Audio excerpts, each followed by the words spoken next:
다들 안녕하세요. 프로토 91회차 토신 정보방 환급 인증합니다. 당첨금은 세후 금액인 거 알고 계시죠? 다들 아시겠지만 한 경기 취소되어 당첨금이 반토막 났지만 그래도 당첨 모두 축하드리며 오늘 경기도 분석 시작해보겠습니다. 금일 첫 번째 경기 사간도스 대 요코하마 FC 분석 시작해 보겠습니다. 압박이 상당히 높은 위치에서 일어나는 것으로 유명하다.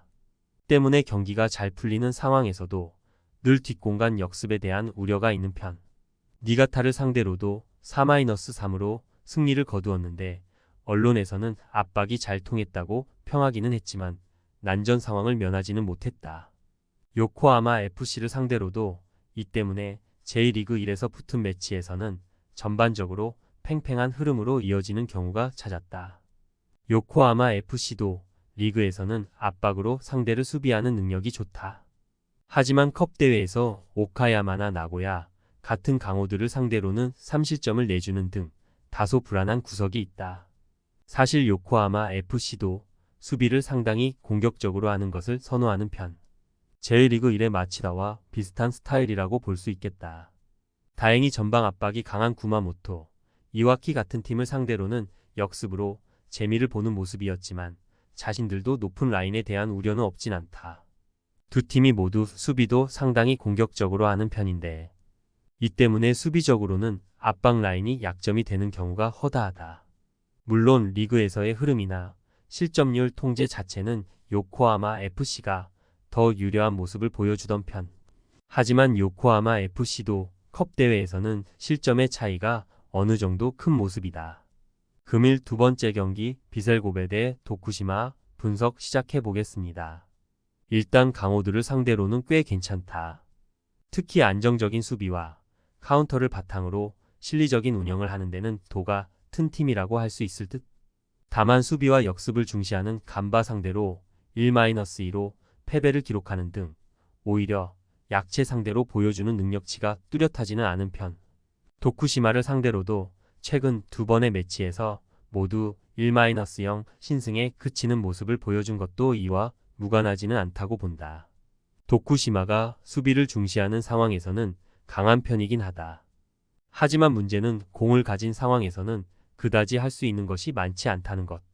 특히 리그에서도 공격 성공률이 19위 남짓을 기록하고 있기도 하고 때문에 속공 상황이 아니라면 그다지 할 수 있는 공격이 많은 유형은 아니다. 리그에서도 상위 전력을 상대로는 주도권 싸움에서 우위를 가져가는 유형이라고 보기도 어렵다. 고베가 신승하는 것을 기대해보고 있다.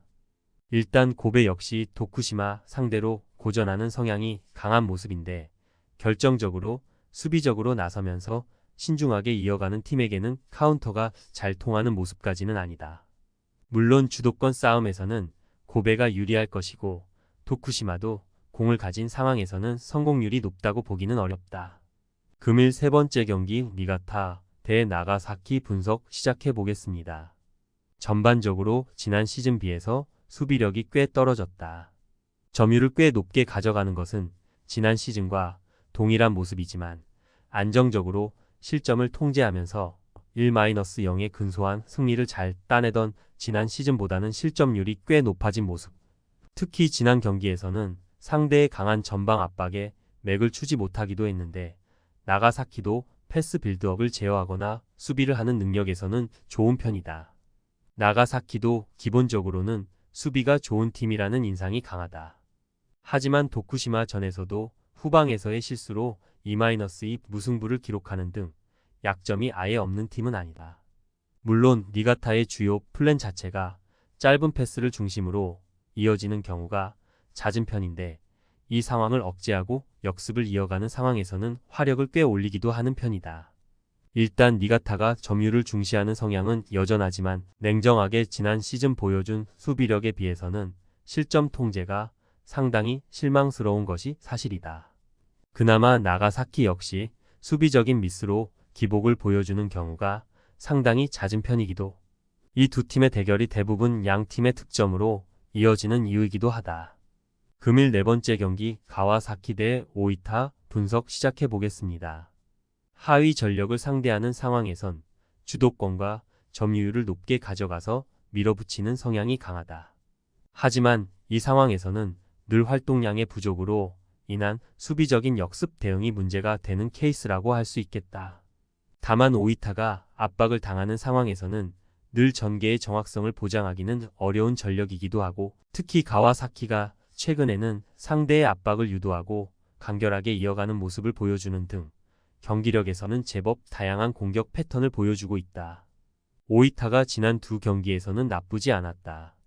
하지만 고우와 이와키 상대로 도합 1골에 그치는 등 상대가 압박하는 상황에서는 확실한 공격 전개를 잘 보여주지 못했던 것이 사실.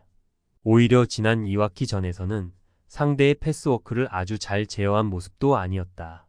상대의 결정력 부족이 오이타에게는 도움이 되었던 케이스였다고 볼 수 있겠다.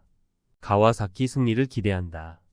가와사키가 전진하는 상황에서 늘 역습 제어 능력은 도마 위에 올라가는 편이다.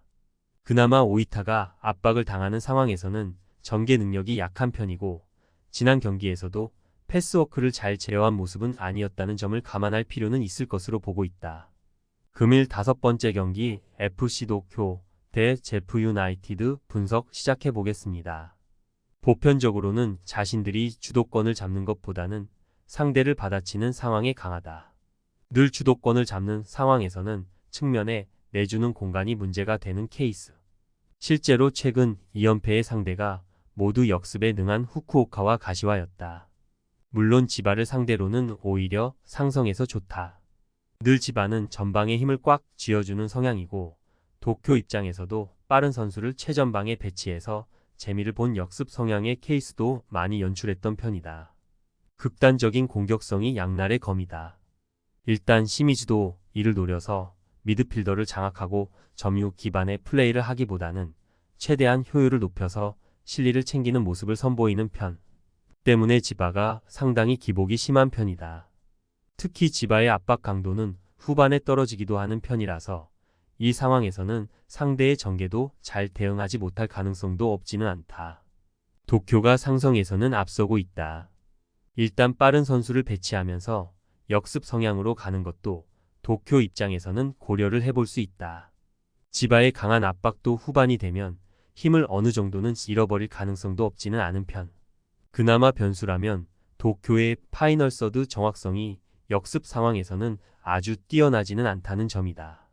금일 6번째 경기 삿포로 대 야마가타 분석 시작해 보겠습니다. 공격력이 통하지 않으면 뭘 하기가 어렵다. 짧은 패스 빌드업과 상당히 중원 싸움에서 적극적으로 나서는 편. 따라서 늘 수비적으로는 빈틈이 있는 전력일 수밖에 없다.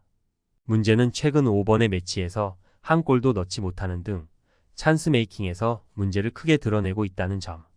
이 때문에 삿포로 공격수들이 전개를 위해서 내려오고 있는 모습인데, 오히려 이 상황에서는 공격수가 고립되는 상황을 면하지 못하고 있다.